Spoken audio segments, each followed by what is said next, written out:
Two Sundays ago po ay nagbahagi si Pastor Rene. Naalala niyo ba yung kanyang binahagi sa atin? Yung mensahe tungkol sa kahalagahan ng oras. Amen. Sa isang taon, nagkwenta tayo kung ilang segundo o ilang seconds meron ang tayo sa isang taon. At according to him, meron daw tayong 31 million. 500, kaya ako isulat kasi hindi ko matandaan 31,500,000, 557,000 seconds in 1 year. Grabe sa dami. Maraming pwedeng mangyari sa isang segundo. Kaya lang sa amin, kami ay nasa line of 7 na po kami. Si Pastor Rene, he is turning 77 this year, next month. And I'm turning 71 next November.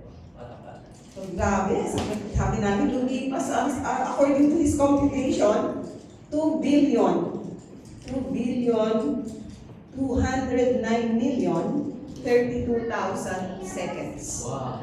Na yung mahigit pa yung na consume na namin. So, wala na po kaming mahihilig sa Panginoon. Sobrang malaking bonus na. Amen. At kung dudugtungan pa niya at i-extend pa niya, ay talagang bonus na. So sa araw po ito nais ko, with these facts, with this knowledge, paano natin pinoproseso? Paano natin ito nilalapat o ina-apply sa ating buhay? Yung mga nalalaman natin. It's not enough na na-amaze tayo. Ganun na pala tagal o kahaba yung buhay na naipamuhay ko. So kung ikaw ay 50 years old, multiply mo na lang yung 31 million by your years. 31 million seconds. No? Wag na yung mga iba pang, para mas madaling tandaan. In a year, there will be 31 million plus seconds. So if you are 50 years, multiply mo na lang for easier computation. But what we are saying is, hindi dapat manatiling facts and figures ito. Dapat meron po itong kaugnayan sa kung paano natin dapat gugulin ang natitira pa nating buhay. So, ano yung topic natin for today? How should we then live? Paano tayo dapat mamuhay? Ngayong nalalaman natin yung mga bagay-bagay na ito. Ito po yung aking i-address na tanong. At this time, tayo ay saglit na yumuko at humingi ng patnubay mula sa ating Panginoon. Dakilang Diyos, salamat po sa oras na ipinagkaloob mo upang ikaw ay aming masamba, mapapurihan, mapasalamatan sa iyong grabing kabutihan, Panginoon. Napakabuti mo. Ang patuloy nawa na maranasan namin sa araw-araw ang kagandahang loob mo, Panginoon. Na bawat segundo naranasan namin kung gaano kakabuting Ama sa bawat isa sa amin. Sa oras na ito, dalangin namin na gabayan kami ng Banal na Espiritu sa aming pag-aaral. Buksan mo po ang aming mga isipan, ang aming mga puso. Higit sa lahat, patawarin mo po kami sa aming mga naging pagkakasala. Sa aming mga pagkukulang sa iyo, sa mga panahon na hindi ka po nalugod sa amin. Ipagpatawad mo, Panginoon. Hugasan mo po kami ng iyong banal na dugo. At sa oras na ito, patuloy na mangusap ka, O Diyos. At habang nanungusap ka, patuloy ka namin sasambahin, patuloy namin pagbubulay-bulayan, Panginoon, ang iyong mga salita. Ito po ang aming dalangin sa napakabuting pangalan ng Panginoong Jesus. Amen. So tayo po ay sa kasalukuyan ay alam naman natin, actually wala naman po akong sasabihin bago. Siguro igugrupo ko lang para for easier understanding. There are two realities in life. May dalawang realidad ang buhay. Una, ang buhay natin dito sa mundo ay maiksi at hindi tiyak. Maraming surprises. Magugulat ka nila, ay, wala na si ganyan. Ay, bakit nangyari yun? Maraming mga bagay na ikinagugulat natin. The other 2 or 3 days ago, nagulat po ako dahil yung isang pastora ng isang simbahan, actually anak siya ng isang matalik kong kaibigan. So, yung matalik kong kaibigan ang talagang pastor doon. Pastora at pastora sila mag-asawa. Pero dahil na-stroke yung aking kaibigan, yung asawang lalaki, so ipinasa na sa kanya.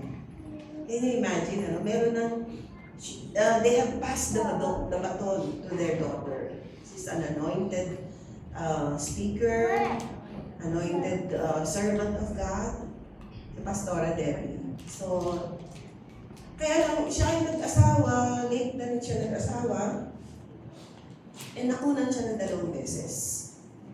At yung pangatlo, masyadong masailan, kaya pinag-bed rest yan. So yung mga kaibigan kong pastor, ang sila muli nag-take over sila dun sa church. Magkausap kami nung aking kaibigan, sabi ko, pakipray mo naman Tinomi si Debbie, kasi mga anak na siya today. So, yun. And sabi ko, sige, we pray. But I got the shock of my life. The following day, nung may tumawag sa akin at sinabing namatay si Debbie sa panganganak. The following day, kaya nga sabi ko, life has a lot of surprises. Dahil at age 36 or 37, she's too young. Napakaikli. Naging napakaikli ng kanyang buhay dito sa mundo. Siyempre marami tayong, pagka nakikita natin ng isang tao na bata pa, parang malayo pa. Marami pang pwedeng mangyari sa kanyang buhay. Pag nakakita ka naman ng medyo may well-advanced na in years, mukhang sablali na lang. Yan ang ating mga iniisip sa natural. Pero life has a way of giving us or presenting us many surprises. So, embolism. Ang bibigyan ko kung ano yung embolism na yun, parang nagkakaroon ng hangin sa ugat. So, it was highly unexpected. 5 months almost siyang naka-bed rest. Talagang iningatan naman kasi nga mayroon ng previous miscarriages. Pero, niloob na ng Panginoon na siya ay huling. Masakit, pero it's so heartbreaking. Ako nung nabalitaan ko, parang pumunit sa puso ko eh. Kasi I am a mother myself, so sobrang sakit. Naramdaman ko yung pain ng aking friend. So, with that, what are we saying? Napaka-uncertain talaga ng buhay. Meron namang ang dami ng sakit na inabot, tuloy pa rin. Alam niyo yung missionary namin sa GIA na pinadala sa Thailand, nagkaroon siya ng colon cancer, nagkaroon siya ng pancreatic cancer, nagkaroon siya ng maraming stone sa kidney. Pero buhay pa rin siya. Buhay pa rin eh. Hindi natin alam ang sovereign will of God. Ang Panginoon ang nagtatakda ng ating buhay. Basta isang tiyak at sigurado sa buhay ng tao ay there are a lot of uncertainties in life. At napaka-iksi. Pag sinabi natin maiksi ang buhay, nasasabi natin maiksi kahit sabihin kong 70 na kami, o yung iba 80, 90, yung aking sister-in-law, 92 na, this December. So, ang haba, no? Pero compared to eternity, naiksi lang. Kahit mabuhay ka pa ng 100 taon, compared to eternity, yung earthly life natin, naiksi lang. No? So, our earthly life is uncertain and short. So, that's one reality. Ano naman yung pangalawang reality? Na ang buhay, pagkatapos ng buhay dito sa mundo, ay tiyak at walang hanggan. So, in contrast, yung buhay na sasapitin natin pagkatapos ng buhay dito sa mundo nito, tiyak na tiyak yun. Kung saan yun, pagpapasyahan natin dito pa lang. No? Kung sa piling ng Diyos o malayo sa Diyos. No? Dito pa lang tayo magpapasya. So, tiyak yun at walang hanggan yun. No? Compared dun sa shortness of our earthly life here on earth, doon sa eternity or endless life that the Lord our God is promising to us. So those are the two realities. Sinasabi ko nga po palagi na ang buhay ay may kakaibang, hindi mo siya pwedeng i-predict. Kailangan mong laging handa na humarap sa kahit anong pagsubok o hamon ng buhay. Pwede ba natin ipakita yung video ni Debbie? Ayan siya. Yan si Debbie. Don't know it. Short lang to.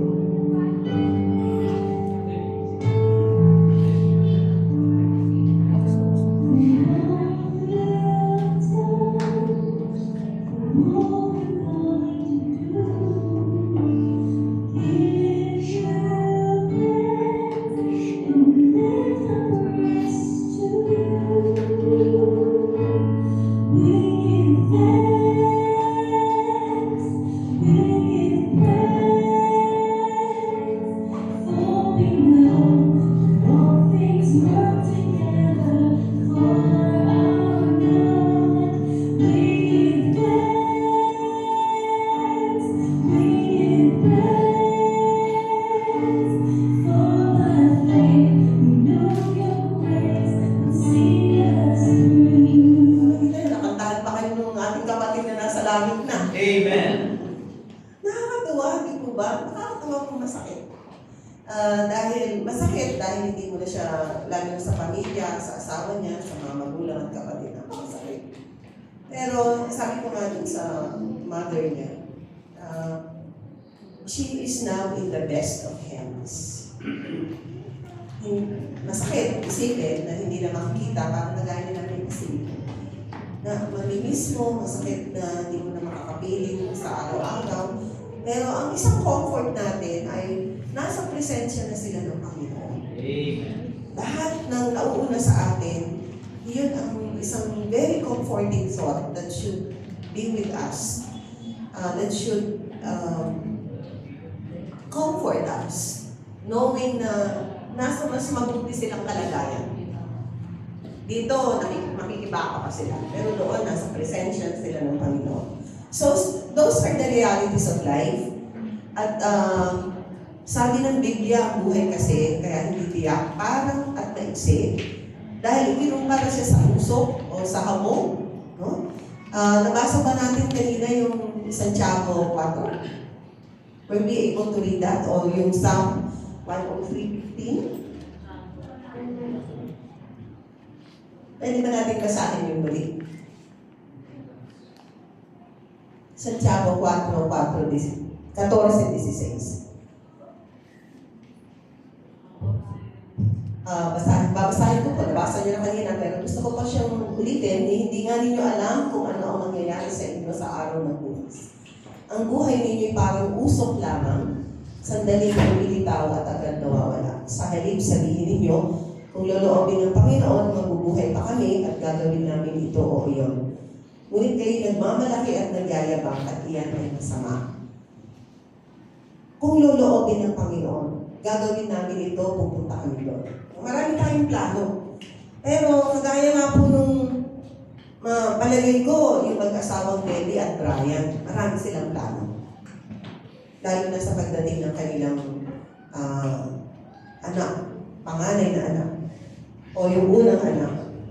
Pero, wala na eh. Hanggang doon na lang, may period na. Tinuldukan na ng Panginoon.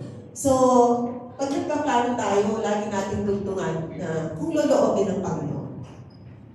If the Lord wills, if the Lord allows, Ano mang planuhin natin mga kapatid, huwag natin sabihin, gagawin ko yan, tatapusin ko yan. At the back of our mind, we always say, if the Lord wills, Amen. if the Lord allows, kung papahintulutan ng Panginoon. Kasi hindi natin alam.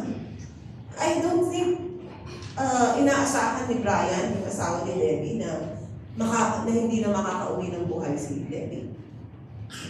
Nobody expected that to happen, but it happened. So, ang sabi, ang buhay daw ng tao parang usok, like a mist, or yung ibang translation parang hamog. Lumilitaw ngayon, mamaya wala na. So, we will just be a memory. Dadaan ang panahon, ikaw ngayon kasama ka, halubilo ka, pero after a while, alaala na lang tayo. At ang tanong, ano ang maaalala nila tungkol sa iyo? Ano ang maaalala nila tungkol sa akin? Halinawa makita natin mga kapatid na hindi lang pagkain at pag-inom at pagbibihis at pagpapamilya ang kahulugan ng buhay. Life is more than, sabi nga ng Panginoon Jesus, life is more than meat and clothing, or food and clothing. Ang buhay ng tao ay higit sa pagkain at sa pagdadamit, pagbibihis. Ako po ay I am a living testimony na in the past, ganun lang ang tingin ko sa buhay. Masarap na pagkain, mga bagong damit. That makes my day. That made my day. And hindi pala. Dinago yun ng Panginoon. At naniniwala ako sa ating lahat na tinagpo ng Panginoon.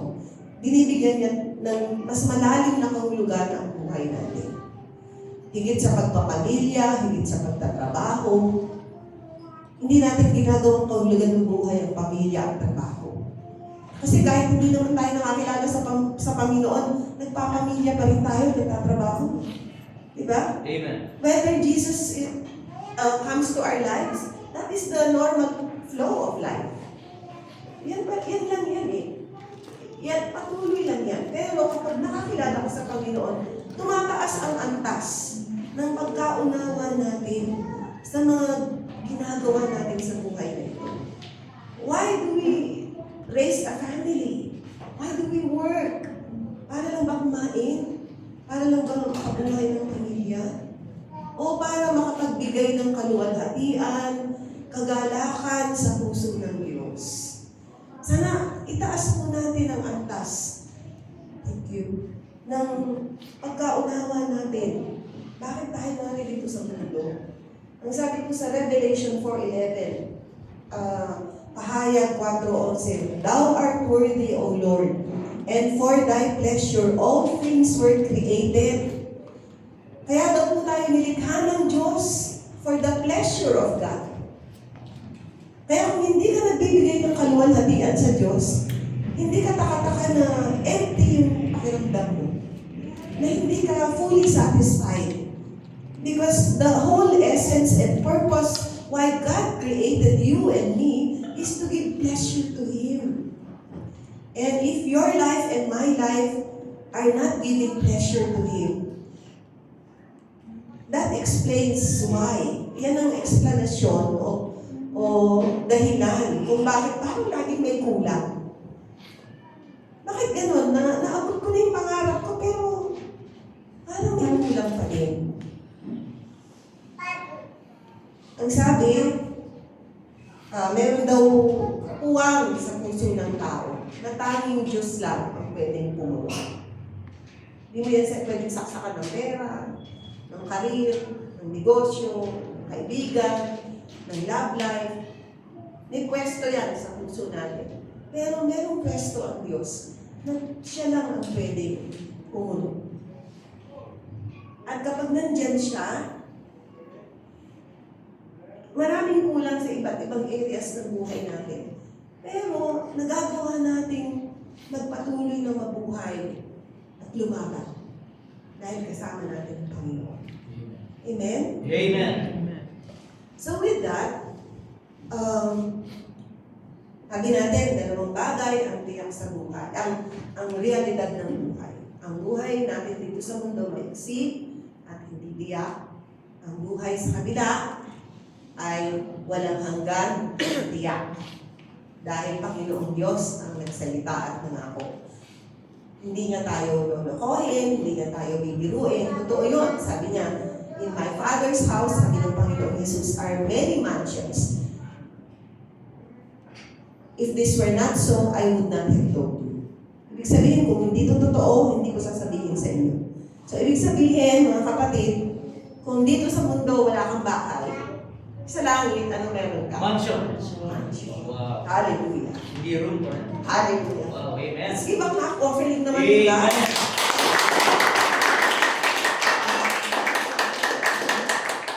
We have a mansion in heaven. Amen. Nilulook forward ba natin yan? Amen. Alam niyo pagka yung nawalan tayo ng bahag sa buhay, siyempre ang immediate reaction is minsan magtatanong ka, bakit Panginoon? At siyempre, mamimigati ka, malulungkot ka, luluha ka. Pero kapag nahimasmasan ka na, at naalala mo na yung mga pangako ng Panginoon, kumakalma na yung puso natin. Amen? Amen. Di ba, Pastor Ismael, kalmado ka na? At hali naman lahat ng mga nagmamahal kay Nanay Masin. Kalmado na ba kayo? Amen. Masaya na. Amen. Siyempre, namimiss si Nanay Masin. Pero, masaya tayo para sa kanya. So, that is the impact or the result of trusting God for our future. No? Pag pinagtitiwala natin sa Panginoon na ang bukas, kalmado kayo, hindi kayo parang aligaga. No? Kontrolado ng Diyos ang ating buhay. He is in control. Amen? Sabihin mo nga, God is in control of my life. God is in control of my life. Hallelujah. Kapag yan inuulit-ulit mo, kahit sa gitna ng uncertainties, sa gitna ng mga kung ano-anong nangyayari, kakalma ang puso. Amen? Amen. Kakalma ang puso. Hallelujah. So ang tanong, may tanong tayo kanina pala. Sabi ko sa inyo, knowing these realities, how should we then live? Knowing na maiksi lang ang buhay sa kabilang buhay ay tiyak at walang hanggan. We should have what? An eternity mindset. Ano ba yung eternity mindset? Na ikaw ay itinakda ng Diyos para sa kawalang hanggan. Hindi ka para dito lamang. Agree or disagree? Ikaw ay inordain o inintensyon ng Panginoon na mabuhay kasama ng Diyos for all eternity. That is God's plan for you. Ang sarap isipin, di ba? Na hindi tinatapos ng buhay na ito ang buhay mo. Di ba? Sinasabi nga ni Billy Graham, pag nabalitaan yung patay na ako, no? Naalala niyo ba yung share ko dito one time? Si Billy Graham is the world-renowned evangelist. No? Napakarami niyang mga bansang pinuntahan para ipahayag ang ebanghelyo. And he lived in the ripe old age of, I think, 99. 99 years old siya nung kinuha siya ng Panginoon. So, almost 100 taon kasi siyang nabuhat siya sa nanay niya eh. So, ang nilagi niya dito sa lupa, almost 100 years. Diba? Pero sabi niya, towards the end of his life, sabi niya, pag nabalitaan nung ako'y namatay na, don't believe a word of it. Kayo maniwala. Sabi niya, kasi mas buhay pa ako pag namatay yung physical kong pagka-tao kesa nung nabubuhay pa dito sa mundo. Meaning to say, mas buhay pa tayo kung ikukumpara doon sa buhay natin dito sa mundo dito. Nakuha niyo ba? That we will be more alive than when we are during our earthly lifetime. Bakit? Kasi wala nang pagtatapos yun eh. Di ba? Endless na eh. Eternal na eh. Samantalang dito, sa mundo, merong time is up. Tapos na. No? yung buhay natin sa piling ng Diyos, wala nang katapusan. Sabi ng iba, di ba boring yun? Inom? Hindi ko na po problemahin yun. Life will never be boring with God. He would know how to handle life in eternity. Hindi ko na problema yan. Hindi ko na idadagdag yan sa concern ko ngayon. That is God's concern. My concern at this time is to how to live for God.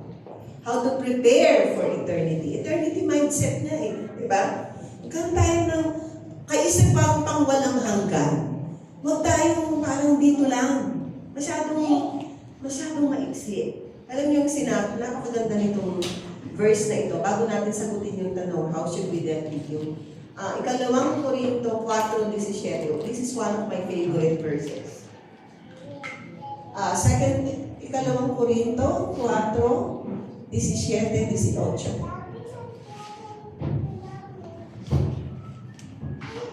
Second Corinthians. Naibigay ko ba ito?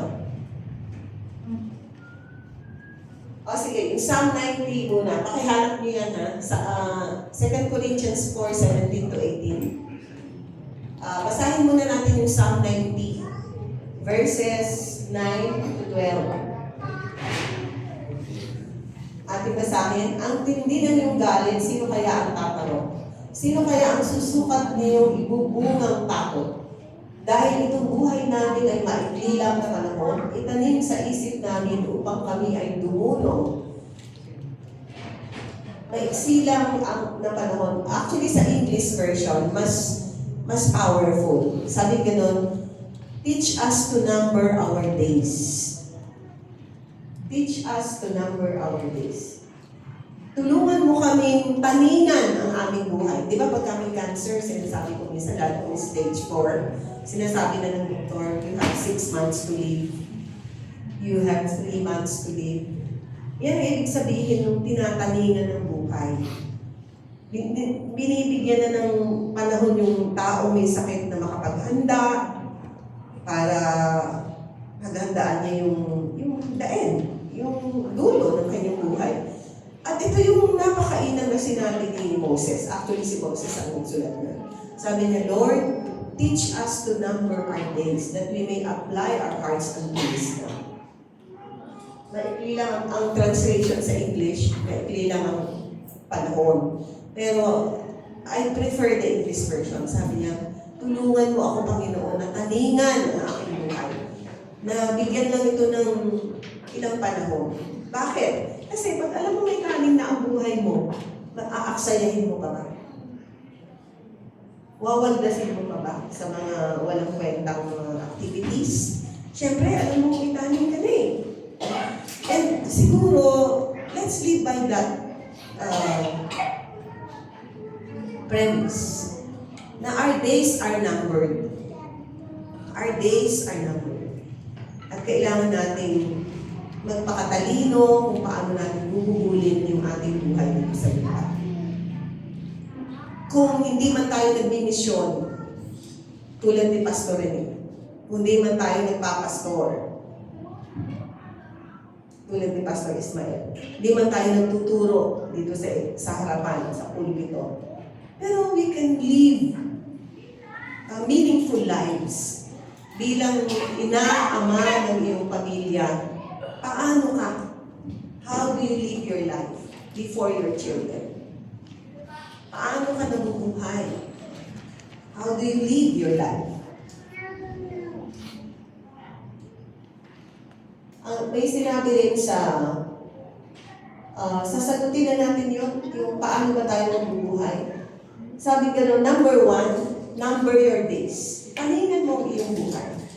Huwag mong isipin na, bata pa ako, matagal pa. Huwag natin isipin ko. Kasi nakita natin yung buhay ni Debbie, saglit. At 36, 37, kinuha na siya ng Panginoon. Hindi na siya nakaabot ng 40. Sino makapagsasabi dito na aabutin niya pa yung 50, 60? Siyempre may mga pangarap tayo, may mga plano tayo. Pero lagi natin ipapasakop sa Panginoon yung mga plano natin. Isasubmit natin sa Panginoon. Panginoon, kung kalooban mo nga, nais ko pong gawin ito. So, number our days. Taningan mo yung buhay mo. If I will live only for this year, hanggang December, anong gagawin ko? Hanggang next year, paano? I should live meaningfully with my family. Hindi na ako mang-aaway. Diba? Hindi na ako mangloloko. Diba? Magpapagalit na ako sa Panginoon kasi alam niyo, meron akong isang pangarap sa buhay ko na hindi ko natupad. Personal ko naman to. Gusto kong mag-donate ng dugo sa Red Cross. I wanted to donate blood sa Red Cross. Kaya lang sa sobrang busy ko, sa gawain ng Panginoon at sa gawain namin sa publishing, di ko nang malayan 60 na ako. Nag-60 ako, di na pala pwede ang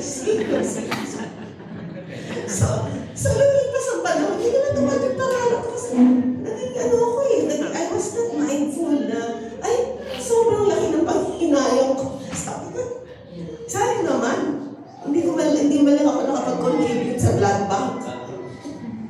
So may mga pangarap tayo na kung minsan, nakakala natin mahaba pa eh. Pero what if saglit lang? Diba? What if saglit lang? Kaya yung asawa mo, mahalin mo ng todo yan. Amen. Amen. Amen. Asawang babae, paglingkuran mo na yung asawa mo. Amen. Amen. Amen. O kayo mga anak, maging masunurin na kayo. Ayan, tama yan. Oo, ito magdabo kapag ka-uutusan. Huwag yung puro wait lang. Amen. Oo, kagalakan na lang puso ninyo na suklian ang kabutihan ng inyong mga magulang. Amen. Kasi baka mamaya, magulang ka isang araw, wala na eh. Gustuhin mo man, wala na. Diba? Marami nating plano. Sabihin natin, sana, kapag nakatapos na ako, kailan pa yun? Ngayon pwede mong ipadama yung pagmamahal mo sa iyong nanay, sa iyong tatay. Ngayon pa lang, don't wait for graduation. Don't wait pagka yung malaki ng sweldo mo sa kumpanya. Maliliit na bagay lang. No, yung pagsunod, yung paggalang, yung respeto, higit pa sa pera yan. Huh? This is how we should remember our days. Kasi yung iniisip mo, matagal pa. Marami pa akong oras, na bata pa sila mga dati, malalakas pa yan. Paano kung biglang magkasakit, aksidente? Alam niyo ba ang pagkamatay ng tao sa napakaraming kaparaanan? Yung isang araw nakita ko, may sumasayaw, tapos sabi sa baba, alam niyo bang napatay na yan? Binasa ko tuloy, na-kuryente! Sumasayaw na kuryente. Ibang, pwede sakit, pwede aksidente, pwedeng mahulog ka sa, pero nga sa town and country, very freak accident talaga. Nagbabike siya, hinabol siya ng stray dog, lalaglag siya sa bike, tumama yung ulo niya sa gutter, patay. Can you imagine, freak accident talaga? Yung bang pamilya nun, iisipin na hindi na siya makakabalik ng buhay, nagbike lang siya eh. Ganun lang kabilis ang buhay, mga kapatid. Huwag tayo masyadong assuming na saka na ako magpapakaseryoso sa Panginoon. Saka ko na bibigyan ng kasayahan si mami, si daddy, saka na. Ako muna, pakasayahin ko muna yung sarili ko. Alam niyo ba na the way to be happy is to make others happy. Amen. At magugulat ka, habang pinapasaya mo yung sarili mo, lalo kang parang kulat. Lalo parang, nabili ko na yung gusto ko, kasama ko na yung mga kaibigan ko. Parang kulat. Kasi nga, the way to be happy is to make others happy. Ayan ang napaka-pure na happiness. Amen? Amen. So, number one, how should you then live? Number your days. Make the most of your day. Number your days. Kung isipin mahaba pa, matagal pa. Kung bukas na yan, magsabog ka na ng kabutihan. Gamitin mo na ang social media, hindi para sa kung ano-anong garbage, kundi para ibahagi ang kabutihan ng Panginoon. Magbahagi ng katotohanan. Hindi kasinungalingan, hindi fake news. Amen? Amen. Number your days. And number two, let's read Ephesians 5:15 to 17.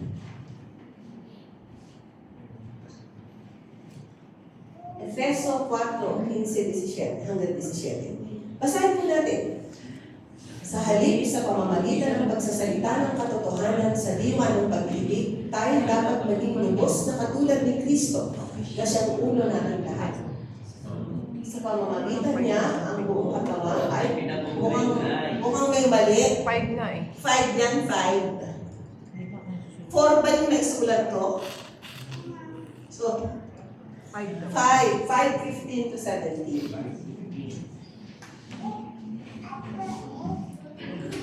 Dito natin kukunin yung pangalawang sagot. Paano tayo dapat mabuhay? Una, taningan mo yung buhay. Number your days. Amen. And secondly, sa Ephesians 5:15 to 17. Basahin ko muna sa English. Ephesians 5:15 to 17.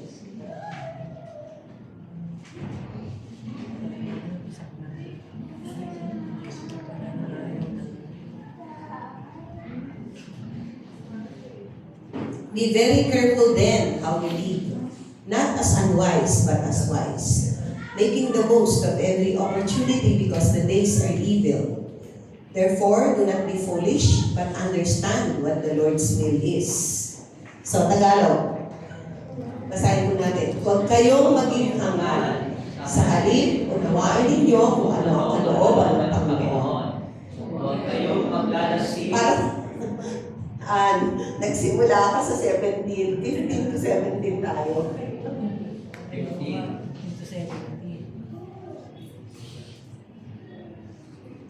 Verse 15. Verse 15. Tuloy na natin habang hinahanap. Maganda yung verse 18. Huwag kayong maglalasing. Sino pa ba naglalasing dito?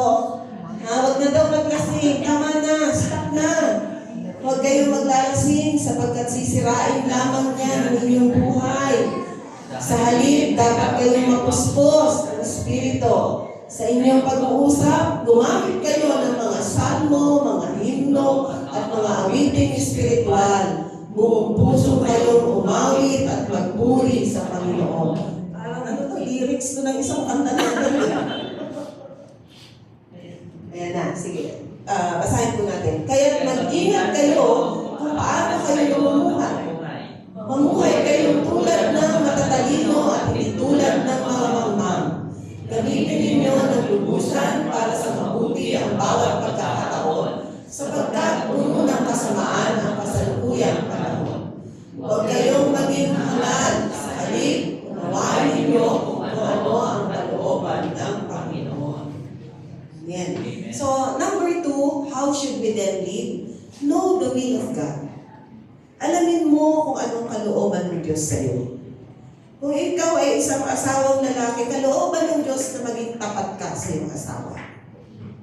Kung ikaw ay asawang babae, kalooban ng Diyos na ikaw ay magpasakop at gumalang sa iyong asawa. Kung ikaw ay isang anak, kalooban ng Diyos na ikaw ay gumalang at mabuhay ng may pagpapasalamat sa iyong mga magulang. Kung ikaw ay naglilingkod sa Diyos, kalooban ng Diyos na maglingkod ka ng may katapatan at kagalakan. Understand what the will of the Lord is. Now, as to the specifics, may mga specific yan eh. Ano ba yung kalooban ng Diyos? Kalooban ba ng Diyos na ikaw ay magpastor? Kalooban ba ng Diyos na ikaw ay magnegosyo? Kalooban ba ng Diyos na ikaw ay magbigay sa gawain ng Panginoon? Saan ka ba ito tinatawag? Sa gawain ng Diyos. Anong pagtawag ang Inihahanda ng Diyos para sa'yo. That is your responsibility to find out. Tuklasin mo kung ano yun. Ikaw ba ay binigyan ng Diyos ng magandang tinig? Baka dinadala ka niya sa music or sa worship ministry. Binibigyan ka ba niya ng malaking puso para sa may mga pangangailangan? May joy ka to help? Perhaps God is leading you to the gift of giving. Ang pinagpapahala ka niya, hindi para lang sa iyo. That's not just for your personal consumption. Maaaring ikaw ay gusto niyang maging daluyan, channel of His blessing. Pinadadaan lang niya sa'yo. Hindi lahat yan para sa'yo. Amen? Amen. So ano ang kalooban ng Panginoon? Kasi pag natuklasan mo yan, you will be very happy. You will be very fulfilled. Maaaring salat ka dun sa ibang meron ng iba, pero meron kang fulfillment na hindi maipaliwanag. So para sa akin mga kapatid, paano tayo mabubuhay ng hindi tulad ng isang hangal at mangmang? Alamin mo kung anong kalooban ng Diyos sa iyo. Alamin mo. Hindi lang para makatapos sa kolehiyo. Kasi marami naman hindi nakatapos sa kolehiyo, pero pinagpala ng Panginoon. Hindi yan lamang ang goal. No? That could be. But the ultimate goal is to live for God and to give Him glory and pleasure. Amen. In whatever you are doing, dito ba sa ginagawa ko nalulugod ang Diyos? Dito ba sa mga sinasamahan kong kaibigan, pwede ba akong samahan ng Diyos? O pag pumasok ako rito, maiiwan siya sa labas. Kasi hindi naman siya malulugod at hindi rin siya maluluwalhati. Eternity mindset. Kaisipang pang walang hanggan. Let's always have that mentality or mindset. Huwag pang dito lang. Bakit? Bakit? Kasi nga, we are destined for eternity. Hindi naman tayo pang mundo. Ha? Ang langit tayo. Sabihin mo nga, pang langit ako. Panlangit ako. Hallelujah. Ang sarap sabihin. At hindi mo niloloko ang sarili. Amen. May biblical basis yan. Read John 14:1-3. Nandun lahat. Yung pangako ng Panginoong Jesus. Amen? Amen. And in closing, let's read yung pinapahalo ko kay Ann, yung 2 Corinthians 4:17-18. Ito po ay napakaganda, magandang kabisaduhin. Ang bahagya at panandali, ang kapighati, ang dinaranas namin ngayon ay magbubunga ng kagalakang walang hanggan at walang katulad. Kaya ang paningin namin ay nakatuon sa mga bagay na di nakikita, hindi sa mga bagay na nakikita. Sapagkat panandalian lamang ang mga bagay na nakikita, ngunit walang hanggan ang mga bagay na di nakikita. Amen. Ano ba yung di nakikita? Langit. Ang Diyos. Ang impyerno. At si Satanas. Mga hindi nakikita yan. Kaya lang, ngayon pa lamang, pipiliin na natin. Saan bang hindi nakikita tayo maghahanda para makipagtagpo? Kanino ka makikipagtagpo? Sa Panginoong Diyos o kay Satanas? Anong paghahandaan mo? Langit o impyerno? Ang pagpapasya ay ngayon. Ang mundo raw punong-puno ng kasamaan. Kaya gamitin natin, gugulin natin ang nag-iisang buhay na binigay ng Diyos para sa kabutihan at para sa pagsunod sa Kanya at pagtupad sa Kanyang kalooban sa ating mga buhay. Wala na tayong second life dito sa mundo. You only have one life. Ano yan? You only have... Ano yan? You only live once. You only live once. Wala tayong multiple lives like the cat. No? Hindi tayo mabubuhay ng maraming beses. Minsan lang. Kaya yung isang buhay na yan, make it count for eternity. Prepare for eternity. Prepare to meet your God. This is preparation time. Rehearsal, sabi nga, grand rehearsal for the upcoming life in heaven with God. Amen. Amen. Shall we all rise? Hallelujah.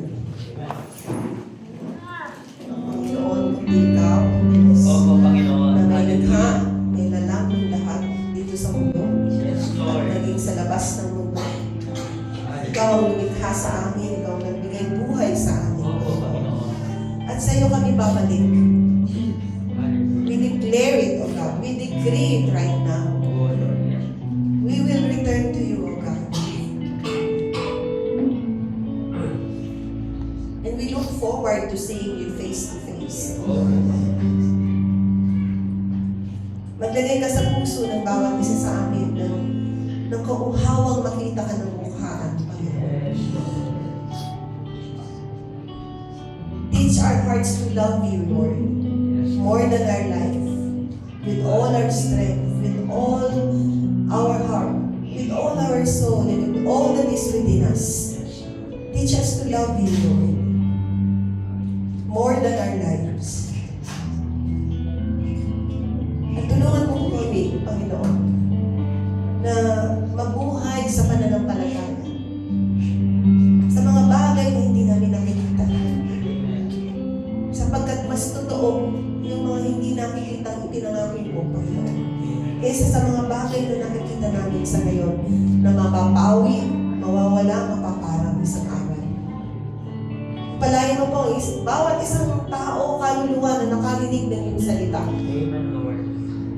Itago, iukit namin ang mga salita nito sa aming mga puso.